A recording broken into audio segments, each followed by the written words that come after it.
제가 가지고 있는 성경 구약 성경 568면에 열왕기하 5장 15절부터 27절 말씀까지를 제가 한 절 읽고 여러분들 한 절 읽고 교독하며 읽도록 하겠습니다.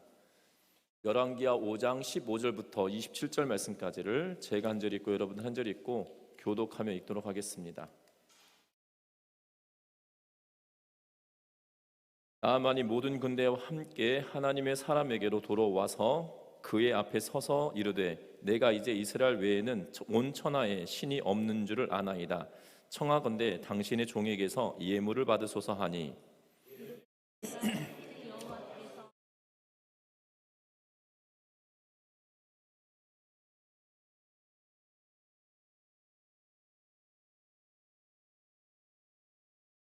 나아만이 이르되 그러면 청하건대 노새 2마리의 실을 흙을 당신의 종에게 주소서. 이제부터는 종이 번제물과 다른 희생제사를 여호와 외에 다른 신에게는 드리지 아니하고 다만 여호와께 드리겠나이다.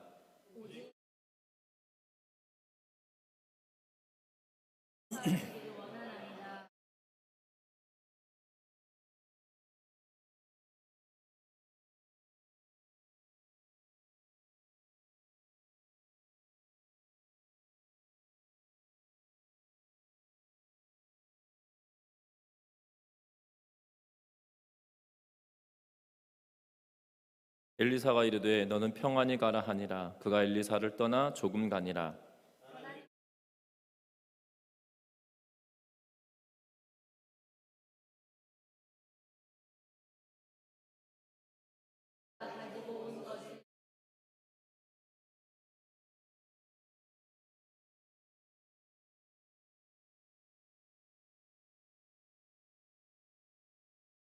나아만이 뒤를 쫓아가니 나아만이 자기 뒤에 달려옴을 보고 수레에서 내려 맞이하여 이르되 평안이냐 하니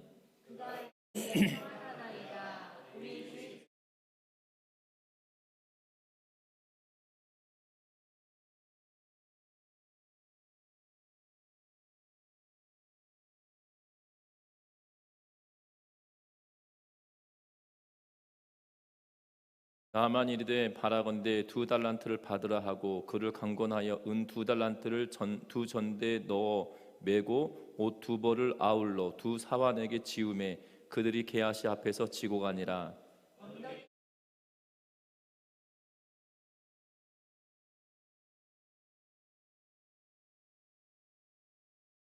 들어가 그의 주인 앞에 서니 엘리사가 이르되 게하시야 내가 어디서 오느냐 하니 대답하되 당신의 종이 아무데도 가지 아니하였나이다 하니라.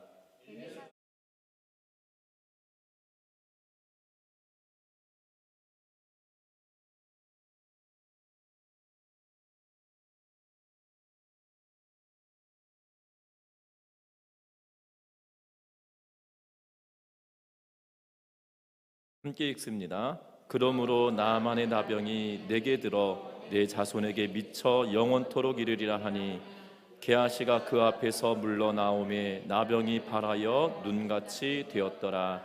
아멘. 서로 인사 나누고 말씀 나눕니다. 사랑하고 축복합니다. 오늘 하나님을 잃어버린 게하시라는 제목으로 말씀을 나누려고 하는데요. 정영욱님이 쓴 잘했고 잘하고 있고 잘 될 것이다 라는 책이 있습니다. 그 책 속에 어떤 내용이 있냐면 뒤통수를 치는 사람들의 특징이다라고 하는 내용을 기술해 놓고 있는데요. 뒤통수를 치는 사람들의 특징을 8가지로 이야기해 놓고 있는 것을 보게 됩니다. 첫 번째는 일관적이지 않는 태도라고 하면서 기분이 태도가 되는 사람이다라고 이야기를 하고요. 두 번째는 사람들을 만만하게 생각하는 사람은 뒤통수를 치는 사람들의 특징 가운데 하나다라고 이야기합니다. 뿐만 아니라 미안하다면 끝나는 줄 알고 그냥 미안하단 말을 그냥 습관적으로 하는 그러한 사람을 뒤통수 치는 사람의 특징으로 보고 있는 것을 보게 됩니다. 그리고 이상만 있고 현실적인 건 하나도 없는 사람이 뒤통수 치기에 딱 적당한 사람이다라고 뒤통수 치는 사람이다라고 이야기합니다. 그리고 남의 약점을 이용해 먹는 사람, 그러한 사람은 사람의 뒤통수를 치는 사람의 특징이라고 이야기하고 그리고 역지사지가 되지 않는 사람을 두고 이야기합니다. 그리고 남의 말은 하나도 안 듣고 은근히 명령만 하려고 하는 사람이 뒤통수 치는 사람의 특징이다라고 말하고, 마지막으로 뭐라고 이야기하냐면 무슨 이야기를 하려고 하면 모른다, 피곤하다라고 하면서 회피하려고 하는 사람이 남의 뒤통수 치는 사람의 특징 가운데 하나다라고 이야기하고 있는 것을 보게 됩니다. 기분이 태도가 되는 사람을 피하라고 이야기하는 것은 그 사람의 성격이 더러워서가 아니라는 겁니다. 그 사람은 상황만 갖추어지면 언제든지 사람을 쉽게 무시하고 이용할 수 있는 그러한 사람이다라는 거고, 종종 이럽니다. 걔 안 그렇던데 라고 이야기하면 이런 말에 혹여나 여지를 주지 말라고 이 저자는 명확하게 이야기하면서 믿어봤자 남는 건 상처와 후회뿐이다 라고 이야기하면서 이 잘했고 잘하고 있고 잘 될 것이라는 책 속에 이렇게 말하고 있는 것을 보게 됩니다. 분명한 것은 뒤통수 치는 사람, 이러한 사람들을 우리는 종종 만나곤 하는데, 이 책을 보면서 내 뒤통수 쳤던 사람들의 특징을 이렇게 면밀히 살펴보면 일리가 있는 말이겠구나, 일리가 있는 말이구나 라고 여겨지는 그러한 대목이기도 했습니다. 특별히 오늘 성경의 말씀은 우리가 너무나도 잘 알고 있는 아람 나라의 나하만이라고 하는 장군이 나병에 걸려서 이스라엘로 왔고, 그리고 이 엘리사를 통하여서 하나님께서 그를 고치시는 사건을 경험합니다. 그리고 요단강에서 7번 몸을 씻고 몸이 깨끗하게 되어지고 난 이후에, 그리고 엘리사에게 다시 와서 그가 준비했던 예물을 드리려고 하였지만 엘리사는 만류하고, 그리고 그 길을 떠나 이 아람 나라로 돌아가고 있던 이 나아만에게 엘리사의 사환이었던 게하시가 그를 쫓아가서 2명의 선지생도가 와서 2명 값을 주었으면 좋겠다, 옷 2벌과 은 2달란트만 주라고 이야기하며 그것을 가지고 오고, 그리고 그의 집에 숨겨놓고 엘리사에게 갔더니 엘리사가 너 어디 다녀왔냐 라고 말했더니 어디 간 적 없다 라고 말하자, 그가 나아만이 가지고 있던 질병을 너가 갖게 된다라고 말하면서 그가 그 질병을 짊어지게 되는 내용이 오늘 본문의 내용입니다. 어떻게 보면 게하시는 엘리사의 뒤통수를 친 그러한 사람인 것처럼 보여지는 것이고, 엘리사의 뒤통수를 친 것이 아니라 하나님을 잃어버린, 하나님을 버린 게하시의 모습을 우리는 보게 된다는 겁니다. 저와 여러분들이 게하시를 통하여서 하나님이 우리에게 무엇을 말씀하고 계시는지를 찾아보면서 정말 믿음의 길을 온전하게 걸어갈 수 있는 우리 전미중앙교회 온 성도님들 되시기를 주의 이름으로 부탁드립니다. 그러면 오늘 본문을 통해서 우리가 기억하고 찾아봐야 될 것이 있다라면, 오늘 성경의 말씀은 견물생심을 주의하라고 우리에게 말하고 있는 것을 보게 됩니다. 견물생심은 죄인의 본성입니다. 사람의 눈을 가리는 가장 짙은 어둠은 재물이다라고 학자들은 말하고, 또한 많은 이들이 재물이 사람의 눈을 흐리게 한다라고 말합니다. 그래서 성경에서도 그렇게 말합니다. 재물을 피하라라고 이야기하면서 그 재물로 인하여 재판을 굽게 하는 일들도 있기에 재물에 대하여서 주의할 것에 대하여 말하고 있는 것을 보게 되죠. 오늘 성경의 말씀에 보면 15절과 16절 말씀을 같이 읽어보는데요, 15절과 16절입니다. 나아만이 모든 군대와 함께 하나님의 사람에게로 돌아와서 그의 앞에 서서 이르되 내가 이제 이스라엘 외에는 온 천하에 신이 없는 줄을 아나이다. 청하건대 당신의 종에게서 예물을 받으소서 하니 이르되 내가 섬기는 여호와께서 살아계심을 두고 맹세하노니 내가 그 앞에서 받지 아니하리라 하였더라. 나아만이 받으라고 강권하되 그가 거절하니라. 아멘. 엘리사의 말대로 행하였습니다. 요단강에 가서 7번 몸을 씻었습니다. 처음에는 그가 요단강에가 7번 몸을 담그는 일에 대하여 불평하였지만 그와 함께했던 그의 부하들이 그를 설득하여서 요단강에 가서 몸을 7번 씻게 되어지고, 그리고 낫게 되었습니다. 그리고 나서 군대를 이끌고 다시 엘리사에게로 다시 올라왔다라고 15절에 이야기합니다. 엘리사 앞에 선 나아만은 이스라엘을 제외한 모든 땅에는 신이 없는 것을 알았다. 오로지 이스라엘 땅에 하나님만이 유일한 신이다 라고 고백하고 있는 것을 보게 되죠. 고대 사회에서는 그 신은 그 지역의 국한되어진다라고 여겼던 시대였습니다. 다시 말하면 이스라엘 땅에는 하나님만 계시고 아랍 나라에는 림몬이 다스리고 애굽은 애굽의 신들이 다스리고 메소포타미아는 메소포타미아에 있는 신들이 다스린 몰록이 다스린다라고 여기는 그러한 시대를 살고 있었어요. 다시 말하면 하나님은 이스라엘 땅에만 영향을 준다라는 것이었죠. 그런데 이스라엘 땅에 계신 하나님만 진짜 신이다라는 사실을 내가 믿게 되었다라고 말하고 있는 것을 보게 됩니다. 비록 하나님이 천지를 지으시고 만물을 다스리시는 유일한 하나님이시라는 사실을 그는 고백하지 않고 있지만 당시 문화로 보면 그에게 있어서만큼은 획기적인 고백을 하고 있는 그러한 모습이거든요. 그런데 그가 무엇을 이야기하냐면 엘리사에게 예물을 드리며 예물을 받아달라고 간청하고 있는 것을 보게 됩니다. 그런데 엘리사는 자신이 섬기는 하나님의 이름에 맹세를 하며 절대로 그 예물을 받지 않겠다라고 이야기합니다. 나아만은 엘리사의 거절에도 불구하고 계속적으로 예물을 받으라고 강요하다시피 하였지만 엘리사는 끝끝내 거절하고 있는 것을 보게 됩니다. 여러분들, 이 시대에는 지금 북이스라엘은 하나님을 섬겼던 그러한 인물들이 있지 않았던 때예요. 북이스라엘은 태동부터 여로보암부터 시작하여서 하나님을 거부하고 하나님을 멀리하는 데 혈안되었었지만 아합 시대에 이르러서는 오히려 바알과 아세라를 섬기는 일에 집중하고 있는 것으로 보여진다는 거예요. 심지어 4장에서 우리가 이미 보았다시피 엘리사나 엘리사의 제자들은 경제적으로 항상 어려웠던 그런 모습을 보게 됩니다. 그래서 음식을 끓였는데 그 안에 독이 들어있는 걸로 인하여서 모두 죽게 될 뻔하였던 그때에 가루를 넣어서 나눠 먹음으로 배를 채울 수 있는 그러한 형편이었고, 심지어 어떤 사람이 보리떡 20개와 또 자루에 담은 채소를 가지고 와서 그것으로 인하여 나누어 먹는 그러한 일들만 있었던, 정말 경제적으로 어렵고 힘들었던 그러한 때였다라는 사실입니다. 엘리야도 늘 쫓겨다녔고 또한 엘리야도 어려운 생활을 했던 그러한 모습이었죠. 그것이 당시 북이스라엘의 하나님을 섬기는 하나님의 사람들의 그러한 삶의 양식으로, 삶의 모습으로 비춰지고 있는 그러한 모습입니다. 그러면 여러분들 기억하십니까? 이 나아만이 가지고 왔던 것은 지금의 가치로 따져도 수십억의 가치를 가지고 있는 재물들을 가지고 내려왔거든요.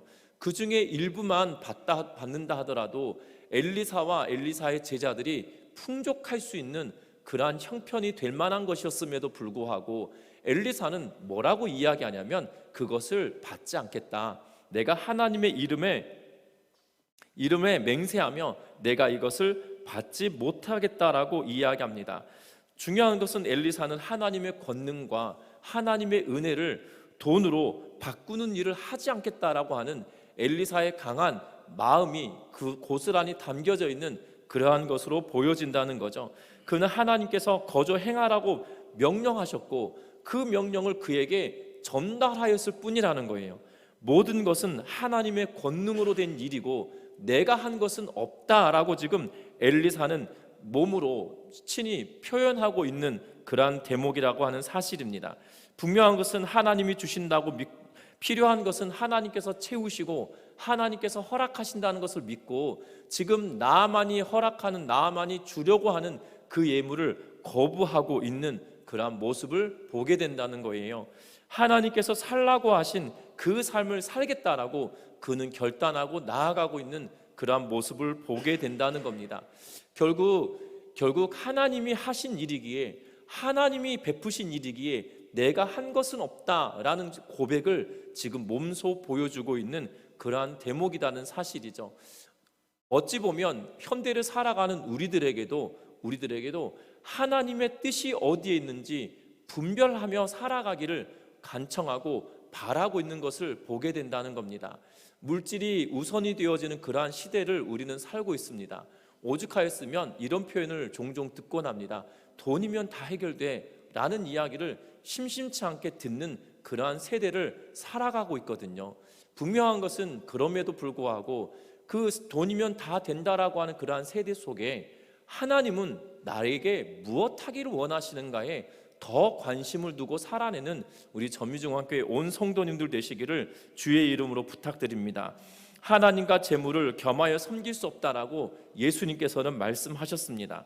마태복음 6장 24절에 이렇게 말합니다. 한 사람이 두 주인을 섬기지 못할 것이니 혹 이를 미워하고 저를 사랑하거나 혹 이를 중히 여기고 저를 경히 여김이라. 너희가 하나님과 재물을 겸하여 섬기지 못하느니라 라고 말씀하고 있는 것을 보게 됩니다.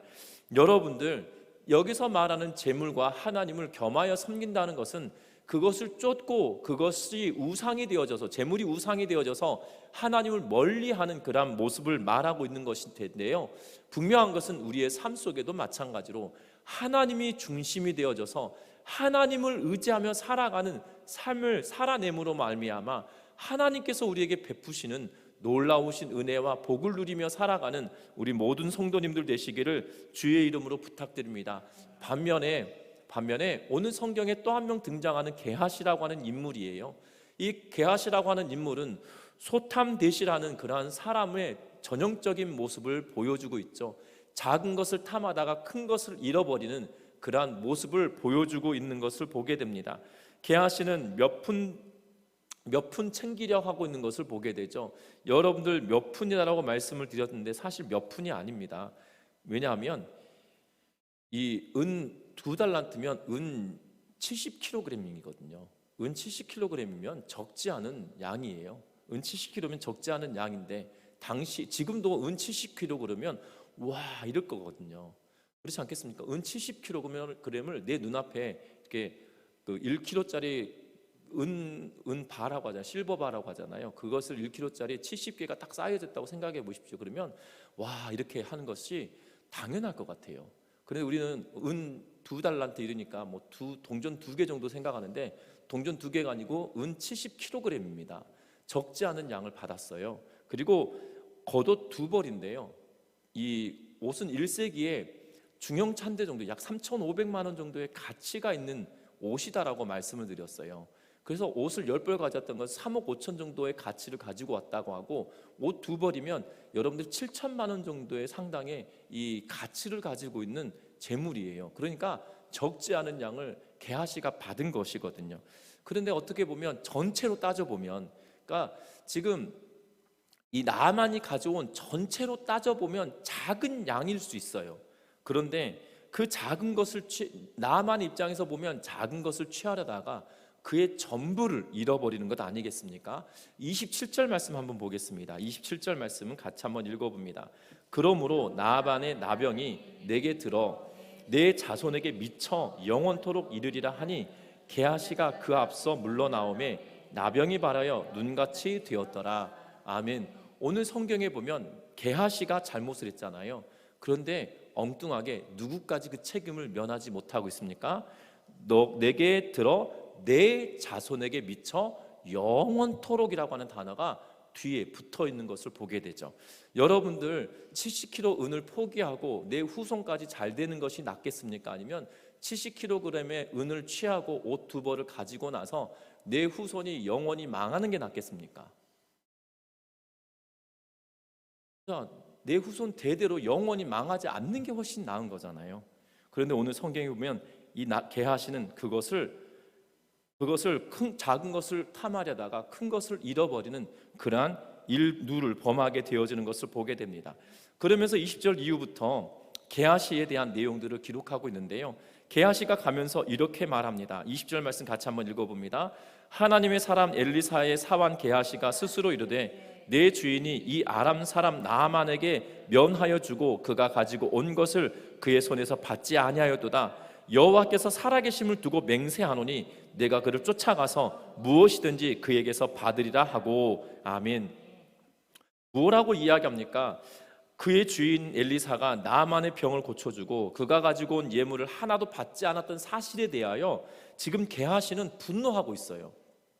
이 문장으로 보면 그가 분노했다라고 여기지 못하실 수도 있겠지만 오늘 성경을 보면 이렇게 말합니다. 그가 가지고 온 것을 그의 손에서 받지 않았도다. 내가 하나님의 살아계심을 두고 맹세하노니 반드시 가서 그것을 받아오겠다라고 하면서 각오를 다지고 있잖아요. 그러면 그가 각오를 다지고 있는 이유가 뭡니까? 지금 원통하고 애통하고 분노가 치민 거죠. 왜 우리 스승은 왜 그것을 받아가지고 지금 선지생도들이 얼마나 힘들고 어려운 상황에 처해 있는데 그것을 받았으면 이들이 조금 어려운 이 순간에 정말 생활이 넉넉하지 않더라도 지금 이 고통에서는 해방될 수 있을 텐데 왜 그것을 받지 않았나라고 하면서 지금 분개하고 있는 것이거든요. 그래서 내가 그 뒤로 쫓아가서 반드시 받아가지고 오겠다라고 하며 지금 각오를 다지고 맹세하고 있는 거죠. 그것도 하나님께 맹세합니다. 내가 하나님을 두고 하나님의 살아계심을 두고 맹세하노니 내가 반드시 얻어오겠다라고 하며 결연을 다지고 있는 그러한 모습을 보게 됩니다. 나아만은 이방인이고 그리고 부자이고 돈을 받는 것은 너무 당연한 일인 것처럼 여겨지고 있다라는 거죠.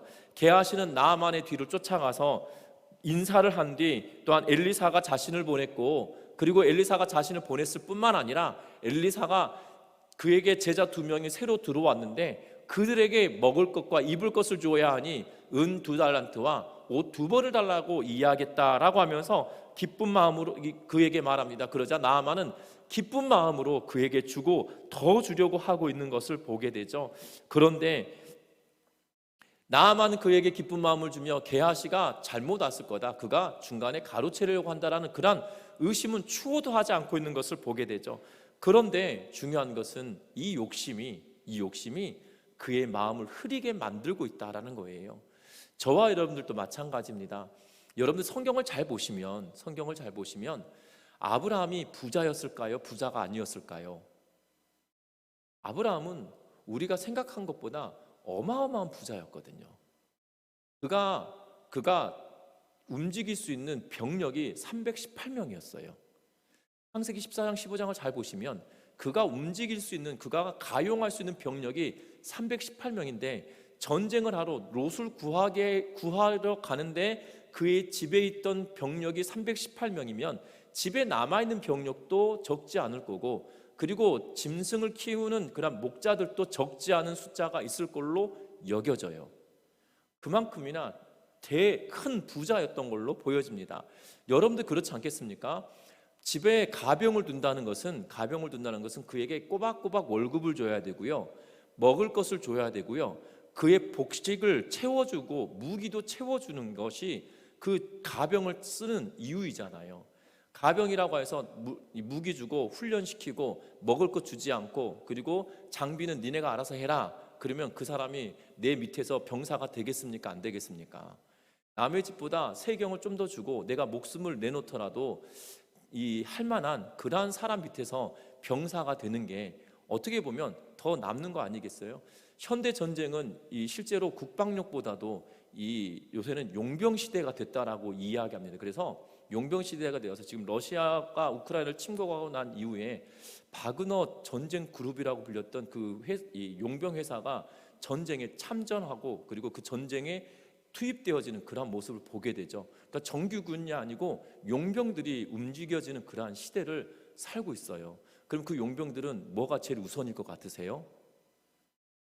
배우와 그리고 어떤 무기를 지급해 주느냐, 이것이 큰 가치가 아니겠어요? 전쟁에 뛰어드는데 적은 나보다 훨씬 더 좋은 무기를 들고 있고 방어할 수 있는 무기를 든다면 용병이면 그쪽 회사에 가서 일을 하지 않겠습니까?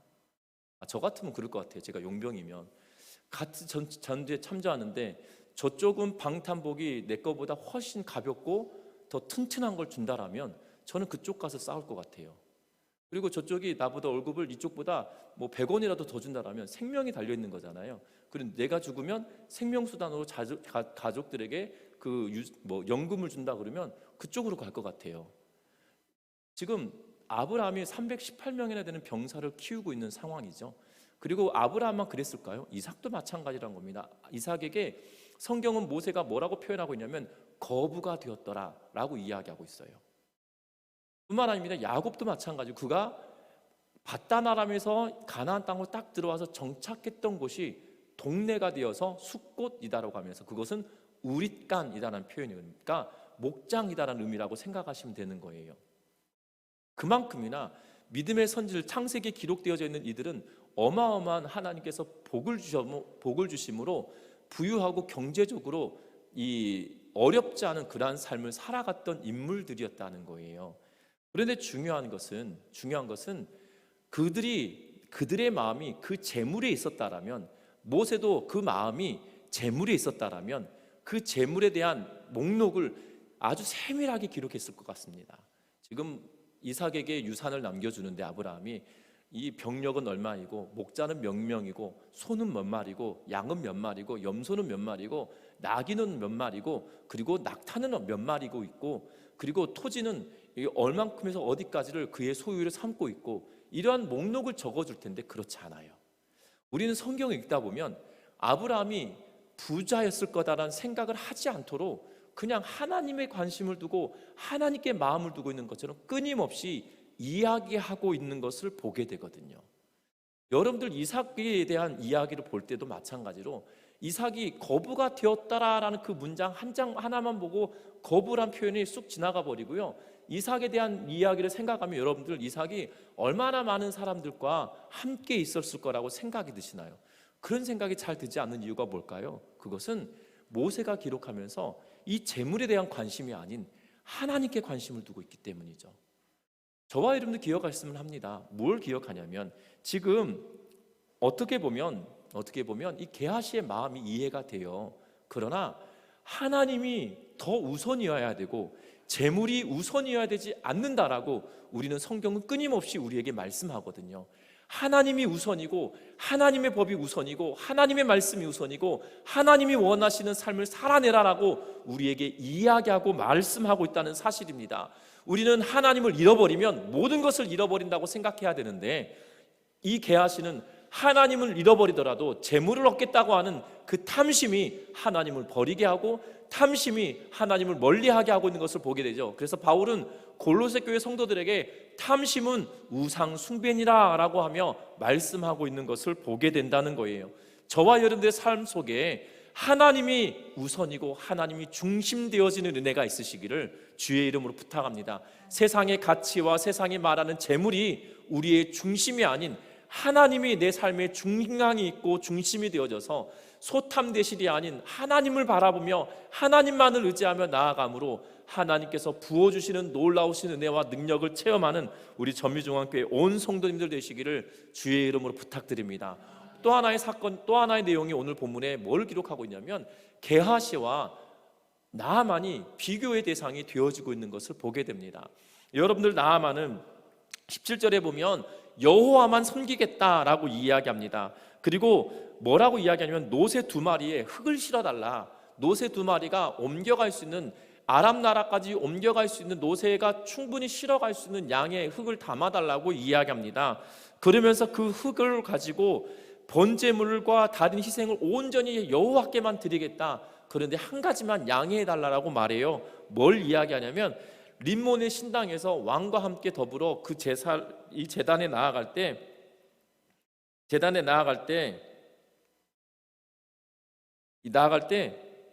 림몬의 산당에 갈 때 그와 왕과 동행하게 되는데 그때 몸을 굽히는 거 내가 진짜로 굽히는 것이 아니라 왕 때문에 굽히는 것이니 그것만 양해해달라라고 하며 갑니다. 그랬더니 19절에 뭐라고 이야기하냐면 엘리사가 이르되 너는 평안히 가라 하니라 라고 하면서 그가 엘리사를 떠나 조금 가니라 라고 기록해 놓고 있는 것을 보게 되어져요. 여러분들 나아만은 이방 사람입니다. 그런데 그가 전능하신 하나님이 유일한 신이다, 그분만이 유일한 살아계신 분이다라고 이야기하며 그가 이스라엘 땅에서 흙을 가지고 가겠다라고 이야기해요. 그 이유는 뭐냐면 앞에 초반에 말씀드렸던 것처럼 고대 사회에는 그 신이 그 지역만 다스리고 지배한다라고 여겼기 때문이죠.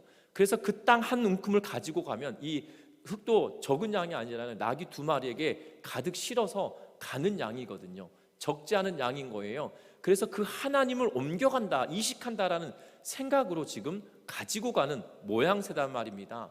그래서 하나님만이 유일한 신입니다라고 그는 고백하고 그만 믿겠다라고 그에게만 예배하겠다라고 고백하고 있는 것을 보게 되어져요.